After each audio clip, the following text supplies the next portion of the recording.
Hi, everybody. I'm Richard Alcorn. I'm the Executive Director of the Pioneer Valley Chinese Immersion Charter School. This is our open house. The focus of the open house is on our high school program, and we have several of our teachers from the high school program are here presenting. I wanted to let everyone know that we don't have time to describe everything about the school, but there's information generically about the school. That's an article written by parents involved with Mandarin immersion programs that you can get on the table over here.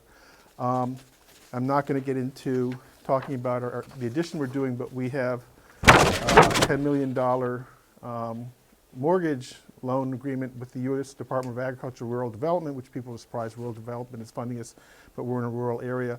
And so we're in the process of adding a roughly 40,000 square foot addition to the building, which will go out to bid probably in February next month. I'll briefly say that there's information about the school in terms of our MCAS results. People are very interested in MCAS. And so this is actually a DART analysis that came from the Massachusetts Department of Elementary and Secondary Education, which compares us to comparable schools, and you'll find that we do very well in MCAS tests in all areas, English, math, and science. We have strong programs across the board. We're not just a language school, but we're very strong in language, clearly. So if you're interested in MCAS results, this is something to look at. There's also two write-ups talking about the International Baccalaureate Diploma Program. And the high school program is really built around the International Baccalaureate Diploma Program, which is a program that starts in 11th grade. It's a 2-year program. If you complete the requirements, you get a diploma from the International Baccalaureate Organization. And so a lot of the discussion today will be talking about that program and also how 9th and 10th grade builds up to that program. And I'm going to just give a quick sort of overview of the diploma program. It's actually, the IB is actually a Swiss educational foundation. It's a nonprofit. The structure of the program, this is a graphic that sort of gives an overview, and I know graphics are sometimes challenging, but fundamentally they're talking about 6 core areas of study. So there's language A, which would be English. There's individuals and societies, which would be history kind of topics. Mathematics and computer science is another core area. The arts, experimental sciences, which would be chemistry, physics, biology. And a second language, which in our case is Chinese. And so these are some of the components of what a student doing the IB program will be studying. There's an additional area of study, which is a core, which is called the theory of knowledge. There's an extended essay. And there's also something called creativity, action, and service. And I'm sure some of the teachers will talk to you more about the details of this. But IB is all these things sort of concurrently. And really the program is designed to build skills that will make someone, that help build the skills needed to be successful in college. And one of the things that you'll find if you do research in IB is that it's an internationally recognized program. Colleges and universities in the United States recognize the IB diploma program and actually give sort of extra credit for students who go through the program. And I'd also say that not all the students that come to pvcICS will necessarily go for the degree per se, but they will have the opportunity to participate in the courses. And so they can either go for a full degree in the IB diploma program, or they can get certificates of studies in individual subject areas, or they can really opt out of the whole thing and just go for a traditional high school diploma from the school. And so there's different levels that you can pursue, and we'll try to give you a sense of the overall program through the teachers and the coursework that's going to be offered. But I also wanted to give a little time to some of our existing students to speak about the school if they want to. I don't know if we have some folks who want to talk. And I'm going to need... Hi, I'm Spencer. I'm in the 9th grade right now. I honestly think that this is going to be an excellent program. With the academics, it's going to be very high level. And I really enjoy the school because we do kind of have a small class and I want more people, but at the same time, it's kind of like having an extended family. You see 8 hours a day, 5 times a week for school. So it's really great, even though we don't have a ton of people. Also, in terms of the Chinese, which is obviously a big draw for the school, a few of us have actually traveled to China, and it's pretty cool to see how much of a difference it makes just to know a little bit of Chinese. And with the immersion program, you really do learn a lot. So it's pretty, you can tell how much it helps in like a bigger, the bigger scheme of things. I would also like to point out that Chinese would come in handy later on in life for getting good jobs, getting good employment, because China is definitely a big power in the world, and it's still growing at a pretty rapid rate. And yeah, knowing Chinese could be a very handy tool. I really like this place because it challenges me and it gives me an opportunity to learn what I need to learn, which my old school wasn't giving me. We teach Chinese, and it's Mandarin Chinese, and a lot of people think that Mandarin Chinese is a challenging, difficult language to learn. Having been involved with an immersion school for many years at this point, I would say that for young children to learn Chinese actually is not that difficult, particularly in an immersion program, because there's enough contact time with the language that you will pick it up. And that so I think some people are, Chinese is hard, isn't it? And the answer is it's really not. And it's also grammatically simpler than a lot of European languages. There isn't gender. The syntax and grammar of Chinese is actually simpler. The challenge is that it's a tonal language, and if you try to learn a tonal language as an adult, that's quite difficult. I mean, when I say tonal, if you say ma or ma or ma or ma, those all mean, thank you. My Chinese is not very good. But it's something that young kids can pick up pretty readily, and adults, it's much more challenging. And so there's an opportunity with young kids to really get language acquisition. And if you postpone it, it becomes more challenging. And so usually if you hear people talk about how difficult it is to learn Chinese, it's data that comes from the Defense Language Research Institute, and they're trying to teach adult military guys Chinese. And it's not easy if you haven't developed any kind of sensitivity and awareness to tonality. And so then people will sometimes say that musicians have an easier time learning Chinese than other folks. But for young kids, it's not that big a deal. And I'll pass the baton now to some of our teachers.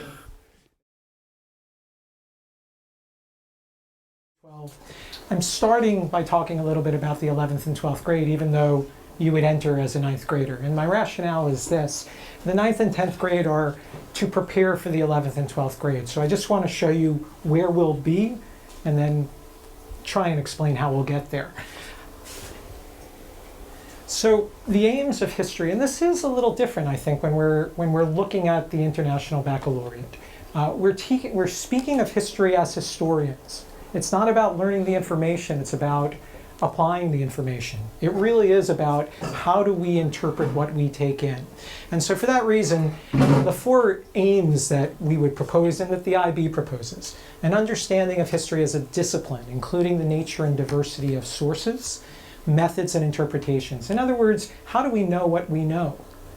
Do I look at an American-based historian's view about World War I and therefore I now understand World War I? Do I look at a British historian, a German historian, a Japanese historian, a Serbian historian? How do I know what I know?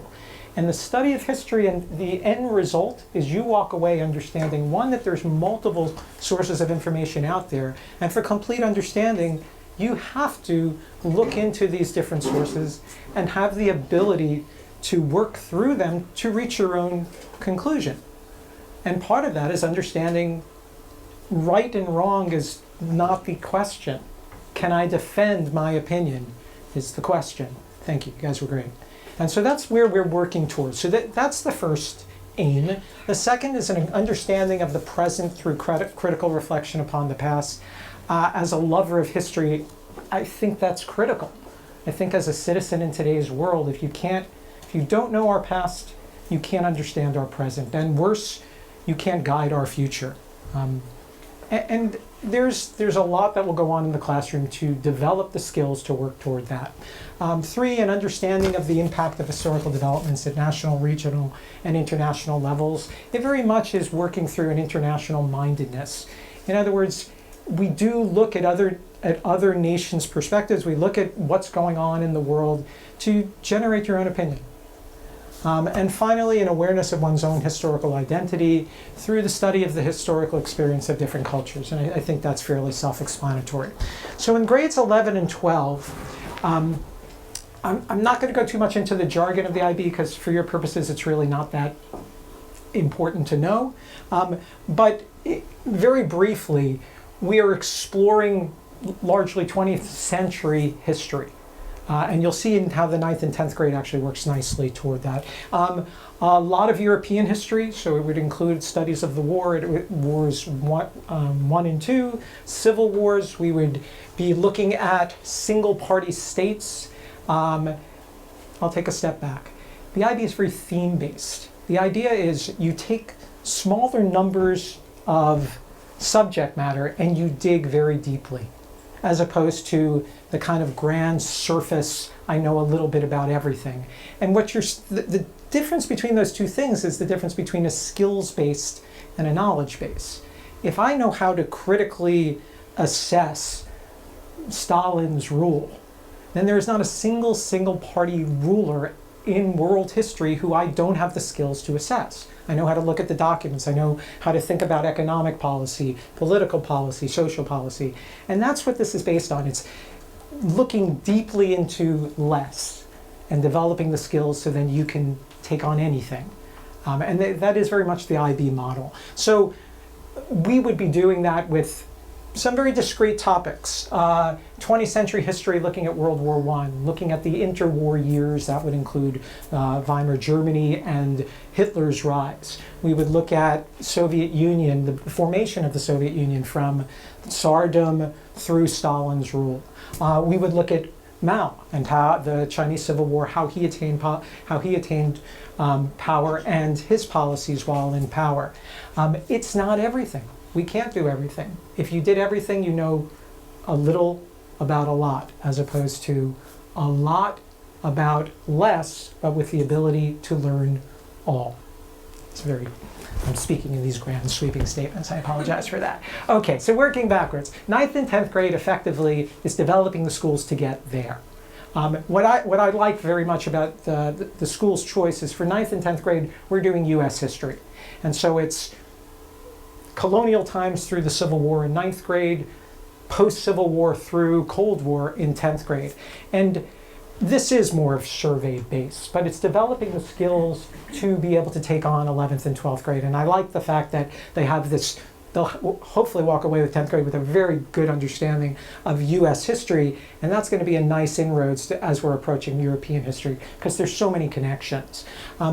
Again, for 9th and 10th grade, what we're trying to do is trying to set up the skills so they can attack years 11 and 12 with confidence and with ability. And so that is including document interpretation, analytical writing, critical thinking.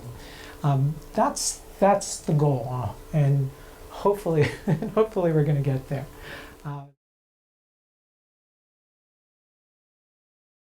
Start again. So something that hasn't been mentioned yet is there are in IB, the IB classes, first of all, are 2-year classes, the 11th and 12th grade, and there are 2 basic levels for every class. One is called the standard level and one is called the higher level. And a student who's getting the diploma will typically take 3 classes at standard level and 3 classes at a higher level. And really there's not a whole lot of deviation from that. Now which 3 you pick, is totally really up to you. But I mention that mostly because in mathematics there's a significant difference between the different levels, whereas in the content, whereas in most of the other subjects, you might actually be able to have the standard level and higher level classes meet together for the majority of the time, and then the higher level can go out and do other things in addition to what the rest of the class is doing. In math, that really doesn't work. So having said that, what I'm going to show you is the proposed sequence of math courses for the entire high school. I'm going to put high school in quotes here because a student could start Algebra 1 in 8th grade, for example.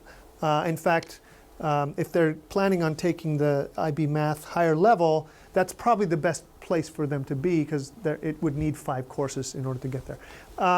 So this is kind of the quick overview. The HL, again, stands for higher level, and then the SL stands for standard level. And there's actually a third branch of mathematics in the IB called the IB Math Studies standard level, which I'll talk about in a little bit.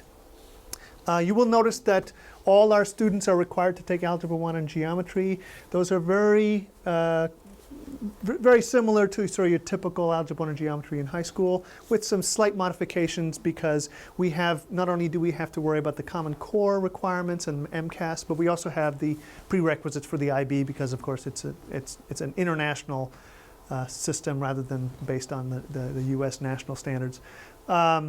So everybody takes algebra 1 and geometry, and then at that point, then there's these branches. For students coming in the 9th grade, we will actually have a placement test that will determine whether they start in Algebra 1 or whether they can go to geometry in 9th grade. And both of those courses will be offered.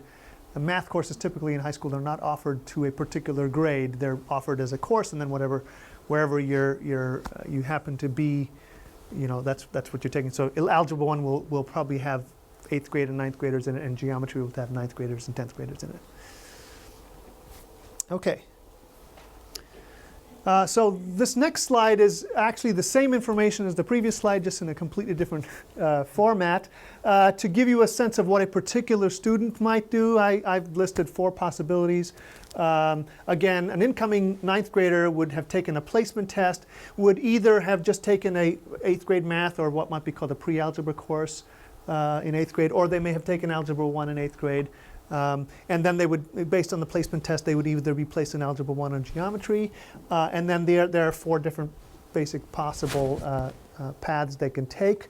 You'll notice that the IB Math standard level is in 2 of those paths. That's really the class that most students, probably worldwide in the IB, about 50 to 60% of students really are in that path. And there's a small percentage that are in the math studies and a small percentage that are in the math higher level. So let me talk a little bit about the IB courses because, of course, if you're coming from a non-IB school, what does math standard level mean? I mean, you know what AP Calculus means, sort of, at least, but this is kind of a new thing. So let me give you a very brief overview of the course outlines of the 3 different courses that we're going to offer. So first of all, especially if you look at the math standard level topics and the math higher level core topics, it looks like they're the same. Well, at least on the surface they are. The level, the difference is really in the level of the depth and even within these topics, the breadth of the study of the particular topics. As I was saying earlier, some of the other classes may be able to combine the standard level and higher level classes in one room at least part of the time. In math, that really doesn't work. Even looking at that, what looks like an overlap, it doesn't quite work. So the math higher level class is really intended for students who have a high affinity for math and are really planning on taking math or heavy math subjects in college, or math paths for their career. It is very comparable to the AP Calculus curriculum. In fact, it probably goes a little bit beyond that, especially given that I'm picking the calculus option. So in the higher level classes, there's a core, and then there's usually about 4 options, of which each school, or even within a school, each teacher can pick one. I've picked the calculus so that a student going to college from our school will be basically at the same place that any other advanced math student at any other non-IB school in the U.S. would be when they get to college. So there are other options. There's other AP math classes like statistics, and I've chosen the calculus over the statistics because that's by far the more popular in terms of AP. So the math standard level, again, is for the majority of math students. A student still gets a very rigorous, they're all rigorous, but a very rigorous math curriculum. You can still go into math-related and math-heavy, courses of study. You just don't quite get necessarily the advanced credit, when you get to college. This is closer to like the AP Calculus, the lower of the 2 AP Calculus classes, but not the higher one. Then the math studies is, of course, for students who are not intending on doing math-heavy material in college or careers. So you'll notice that there's actually a significant difference in the topics. Again, these are very, very broad topic headings here. But the intent, because it's a standard level class, is that the level of rigor and the expectations will be the same as the math standard level. It's just that the topics that are covered will be different.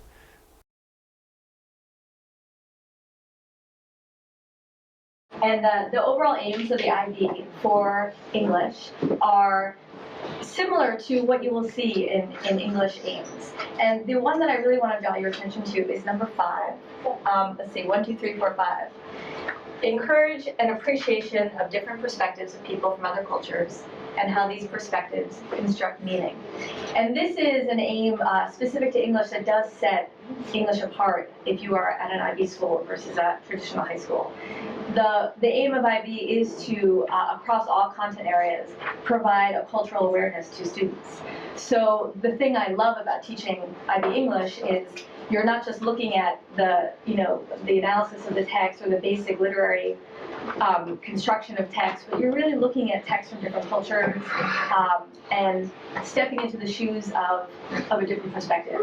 And in that way, IB really encourages students to step out of their comfort zone and to see the world from a different lens, which is a wonderful attribute in learning English and writing about English, analyzing. This is just the proposed curriculum for 9th and 10th grade. And I just want to show you the text and speak a little bit about the skills that students will be learning in 9th and 10th grade.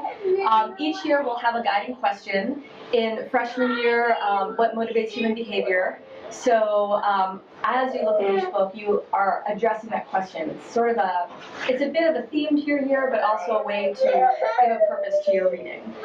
In sophomore year, how does our journey shape who we are? And so that collection of text, that idea, you're coming back to that again, gives students a purpose for what they're looking at. The 9th and 10th grade texts really are more traditional to area high schools, more traditional to high schools across the country. There's some things that are different. It's not so much the text that we're reading, but the skills that we're really looking at and preparing for IB. Some of the skills that we will be developing, of course, really refining written and oral language. So as students develop in 9th and 10th grade, the language they use is very clear and unambiguous. In, again, both their written work and their oral work. Really understanding critical approaches and creating an interpretation of text that is individual to the student. I'm going to say mastery of literary conventions, but mastery is a strong word. Certainly we're working towards that by senior year. The other thing that IB promotes is visual learning. So they will ask English teachers to create to show works of art or certainly show film clips so that students can really access the text that they're reading. It's something they really believe in. It's actually part of the IB English philosophy. The other thing, of course, that we're doing all 4 years is really promoting a metacognitive awareness in students. So similar to what Mr. Rubin was speaking about with history, you're not just reading for plot and fact and content. You're reading to understand how you're thinking about text. You're reading to have you're aware of your thought process as you are reading and learning and questioning the text as you go. And that's a skill that we work on a lot in 9th and 10th grade. So that by 11th and 12th grade, when you really are delving into more challenging works, you're prepared. IB has a philosophy, they say IB for all, and even though when you look at some of the 11th, 12th grade texts and certainly some of the content and all the subjects, it's rigorous. And it's our job as teachers to make it accessible for everybody. It's not meant to be a program for only the strongest skilled students. It really is meant to be a program for anybody. And so everybody can access these rigorous and challenging and enriching texts in all content area. So briefly, the diploma years, the 11th and 12th grade, are divided into 4 parts. And I'll just show you, you can look at some of this is the proposed curriculum for pvcICS. You can just look at the titles. In part 1, they call it Works in Translation. The idea in parts 1, 2, and 3, IB publishes a prescribed list of texts. So teachers are teaching from this list, which means that students all over the world are reading these books. And that kind of brings you together globally. There may be students in other countries who are reading some of our English texts in translation, and we are reading some in translation as well. So we're all picking from the same collection. Works in translation is obviously really, again, to encourage and appreciate different perspectives and different cultures. That's very intentional. For part 2, the detailed study, students, you're required to have one text from each different genre, so they can really do an in-depth and close analysis of these texts. Part 3 is a literary genre, and teachers can pick different ones. This is an example of novel. You could pick drama or poetry. I would love to pick poetry, but I don't know if my students would last for a semester of poetry, but you could. And again, the idea there is that you really understand the conventions of that genre, so you're going into a deep analysis of a specific genre. And then finally, IB does give you some options for the English teacher. So there is part 4. These are works chosen freely. This is an example of literature and film. Again, the idea that the visual piece is so important to learning. So it's an exciting option to do literature and film, but you, for example, we may decide to do something really specific to our location. So we may do something really specific to the writers of Western Massachusetts. So we could do something just on Frost and Dickinson and really do a study on that. And IB encourages that. They say if it's about a location, this is your option to really learn what's important to you. So this is a piece where, based on teacher interest and student interest, that may change from year to year. That's not as prescribed as the others. The only other thing I'll say, of course, about assessment is that students work really hard. A lot is expected of their writing and their analysis, and they have plenty of opportunities to write and to present orally. They are expected to do both internal assessments and ones that get sent out, both written and oral, and they are very well prepared for college. In fact, I've heard some freshmen who have gone through IB. By the time they graduate, they say freshman year was so easy compared to what we did in the diploma years, and that is really the goal, that they are well prepared for college.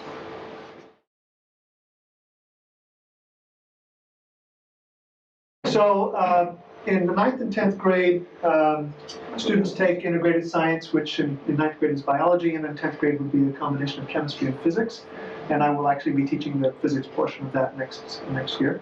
And then in the 11th and 12th grade, we are planning on offering a wide range of science possibilities. You'll notice that if you count the standard level and the higher level as separate courses, we've got 7 possibilities, including, of course, your chemistry, biology, physics, and then environmental systems.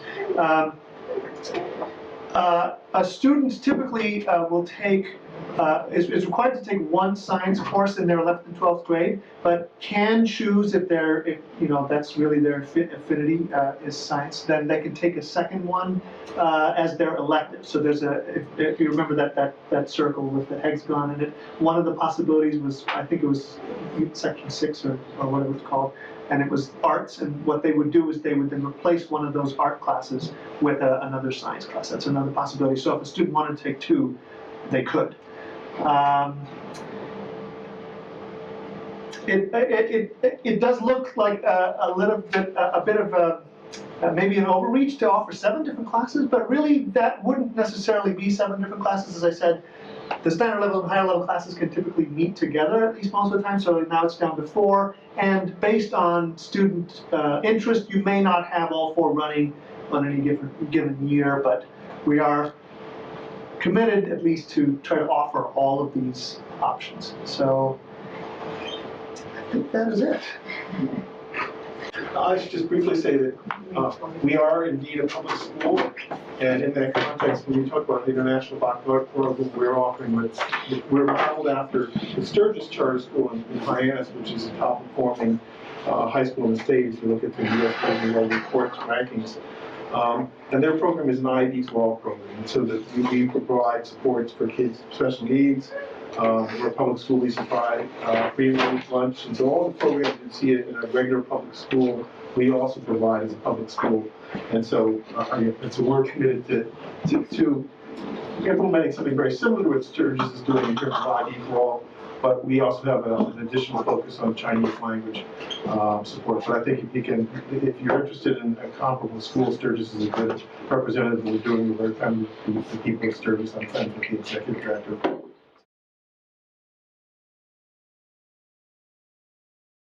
So I'm going to talk about the Chinese course sequence. One of the pieces I didn't put a slide for was just some questions for you. How many of you have had any Chinese or know a little bit about the language? Okay, good.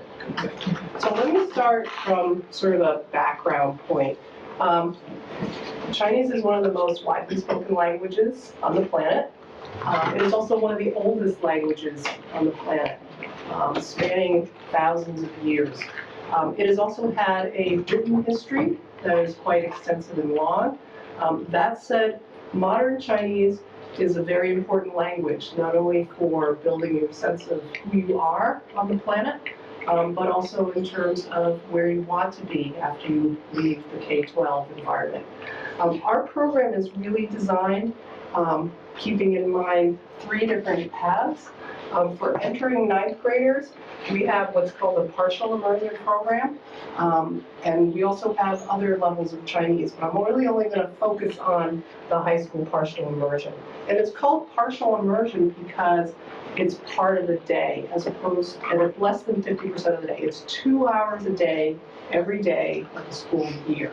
So in the course of 1 year, they get about 360 hours of Chinese instruction. This is intensive. This is considered more than what you might even get at the college level. In 9th and 10th grade, these prepare you for IB Chinese classes. Okay, as you may have heard earlier, one of the key features of the IB program is that students are required to take a second language. In our program, Chinese is that second language, and we'll be offering IB-specific courses in what's called Language B, which is International Baccalaureate terminology for learning Chinese as a second language. Okay. It's really important when you're studying a language, not only to have the time, but have it sustained over a long period of time. So for the 4 years that you're in high school, or for your parents while your child's in high school, they're going to have a significant piece of Chinese instruction. And by doing so, you develop high proficiency. So this path that I described here in 9th grade, for lack of better terminology, we're calling it Chinese 1 and 2 in 9th and 10th grade. And then in 10th and 11th grade, we're offering the IB courses. And so this terminology here is language B, standard level or higher level. Or we're also offering what is called ab initio for people who really are at the very beginning level. So if you enter in 9th grade, though, you'll take standard level or higher level, and then it's a 2-year course, so you'll take the second year of it in 12th grade. Okay. This is a lot of text, and I'm not going to read it to you, but what I really want to highlight, your eyes may be trying to follow it right now, and this is from the IB, in terms of how they really want students and parents, and probably everybody on this planet, to view second language learning. I think the key things that we're trying to build in this program, not only in Chinese, but in all the other subject areas, which are very important to build a well-rounded student, is that it engages the mind, it broadens people's perspective, it really makes them aware of the world that they are engaged in. And it makes them engaged in it not only passively, but really interactively. They want to be able to think, decode, translate, and express yourself in 2 languages. And that is the point in our program with Chinese, as well as all the English subjects, which are equally important. One of the key pieces, I think, is that this is not something that you see in other programs. Other high school programs typically have a 2-year language requirement in a second language, but they don't have the sustained instructional hours to build a high level proficiency. And so this is one of the unique features of our programs. So one of the key things, and again, a lot of text, and I'm happy to share these with you and everything. But I left this up here in part because I think it's important for you just to visually see how much we're trying to accomplish, and that it is doable, and that your children, or if your students are listening, it's doable for you too. We have several aims and objectives for Chinese B. Intercultural understanding, that's key. Language and culture go hand in hand. One of the things that I think I grew up biculturally is that there are pieces of language that when I was growing up I just sort of took for granted. But then as I got older, I realized that some were Chinese and some were American, but it was sort of seamless in terms of how it all fit together.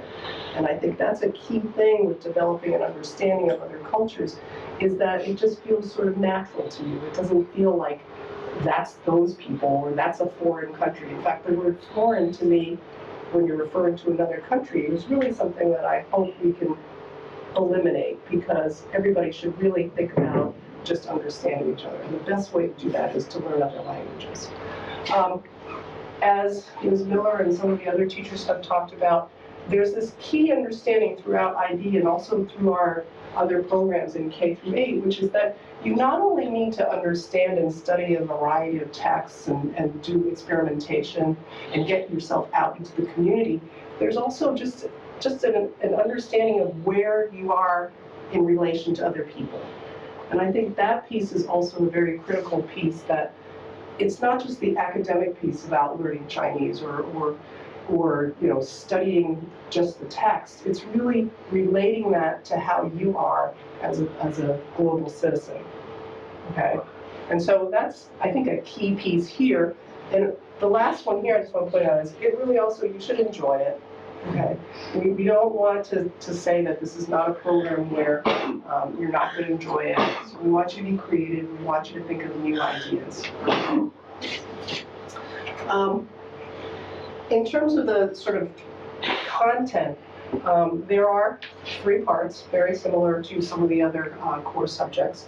And these are the topic areas that are required in an IB Chinese B class. So communication media, global issues, social relationships.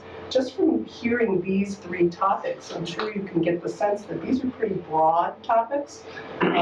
Within those are teachers, of which we have multiple Chinese teachers, select different materials, authentic materials. There's textbooks that they use from which to deliver instruction in these topic areas.